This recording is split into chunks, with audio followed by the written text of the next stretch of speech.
કેટલાક ક્ષત્રિય આગેવાનો અને રાજવીઓએ સંમેલન યોજી ક્ષત્રિય શક્તિ અસ્મિતા મંચની સ્થાપના કરી હતી। ત્યાં હવે મહિલા કરણી સેનાના અધ્યક્ષ પદ્મિનીબા વાળાએ પણ આગામી 22 ડિસેમ્બરે ક્ષત્રિય સંમેલન યોજવાની જાહેરાત કરી છે। અમદાવાદ ખાતે 21 સપ્ટેમ્બરના રોજ ક્ષત્રિય શક્તિ અસ્મિતા સંમેલનનું આયોજન કરવામાં આવ્યું હતું।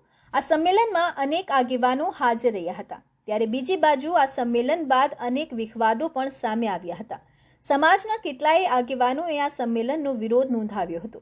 બીજી બાજુ આ સંમેલનમાં રચવામાં આવેલી સમિતિનો પણ વિરોધ કરવામાં આવ્યો હતો। હવે કરણી સેનાની બધી પાંખો તેમજ સમાજના આગેવાનો, રાજકીય આગેવાનો, રજવાડાઓને સાથે રાખી ક્ષત્રિય સમાજ દ્વારા 22 ડિસેમ્બરના રોજ અમદાવાદ ખાતે એક સંમેલનનું આયોજન કરવામાં આવ્યું। એ સાથે જ રાજ્યના બધા જ જિલ્લાઓમાં 11 દીકરીઓના લગ્ન સમૂહ લગ્ન યોજવાની પણ જાહેરાત કરાઈ છે।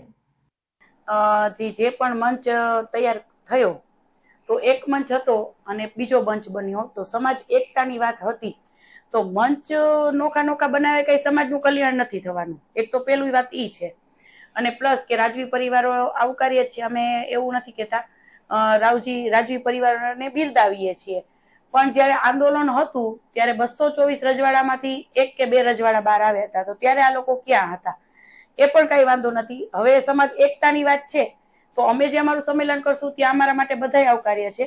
અને બીજી વાત કે જે પણ એ મંચ ઉપર અમારા રાજા સાહેબ એવા કૃષ્ણદેવસિંહજી એમના દીકરાને રાજવીર સાહેબને જે પ્રમુખ પદ આપ્યું તો એક ક્યાંક ને ક્યાંક જોવા જઈએ ને તો એક મારે ન બોલાય, આ બધા વડીલો છે પણ એમને હું નથી કહેતા જેમનું આયોજન હતું જે આ બધું કરવાનું તો એ રાજા જ છે। રાજાને પ્રમુખ પદ કોને કોઈ દિવસ કઈ સાંભળ્યું?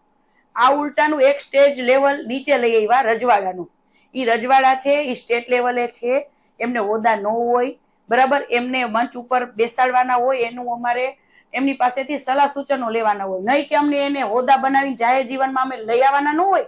આ લોકોને કઈ ખબર પડતી નથી, વધારે પડતા ભણેલા અથવા તો ગણેલા નથી એવું લાગે છે કે શું કયો એજન્ડા હતો તો કઈ રાજકીય એજન્ડા હશે આ લોકોનો, કેમ કે ઈ ત્યારે કઈ એવું સમાજનું કઈ સમાજને લાભ થાય એવા કોઈ અહીંયા પોઈન્ટ જ નતા। સામાજિક મંચ હતો તો આવું તો બધાય ભાઈ તમે સલાહ આપી દો, હું સલાહ આપું કે ભાઈ બધા શિક્ષણ તરીકે આગળ આવો, આમ કરો તેમ કરો, પણ હું શું 20 વિદ્યાર્થીઓની હું ફી ભરી શકું છું? ઈ આપણે અહીંયા જાહેરાત કરી હોય, નબળો વર્ગ છે એને સમૃદ્ધ કેમ બનાવવો, આર્થિક રીતે આપણે આગળ કેમ લઈ આવો, કે નબળાને નબળા જ રાખવાના બરાબર, તો આ બધા એજન્ડા હતા કે એ કઈક કામના હતા કે લેડીસોને આજની 21મી સદીમાં લેડીસો પણ ભણી ગયેલી દીકરીઓ, એજ્યુકેટેડ થઈને દીકરીઓ પણ આગળ આવે। ઘૂંઘટનો ટાઈમ છે, મર્યાદામાં રહી અને અમારા ક્ષત્રિયોને મર્યાદામાં રહીને પગભર થવાનું છે। અને હું એમ નથી કહેતી કે આમ કે તેમ, પણ અન્યાય હોય અહીંયા કોઈ પણ બેનું દીકરીઓ પણ બોલી શકે છે, એટલે એ બધું હોવું કઈ થયું હોત એવું તો કઈ ત્યાં એજન્ડા જ નતો। કરણી સેના મહિલા અધ્યક્ષ પદ્મિનીબા વાળાએ જણાવ્યું હતું કે અમદાવાદમાં જે સંમેલન યોજાયું છે તે માત્ર રાજકીય સંમેલન હતું। આ સંમેલનમાં કોઈ પણ આવ્યું નથી। સમાજના અનેક આગેવાનોનું આ સંમેલનમાં અપમાન કરવામાં આવ્યું છે। ત્યારે હવે કરણી સેનાની વિવિધ પાંખો તથા ક્ષત્રિય સમાજની વિવિધ પાંખો, રાજકીય આગેવાનો સહિતના આગેવાનોને સાથે રાખી 22 ડિસેમ્બરના રોજ સંમેલન યોજવામાં આવશે। આ સંમેલનમાં રાજ્ય અને અન્ય રાજ્યમાંથી પણ આગેવાનો હાજર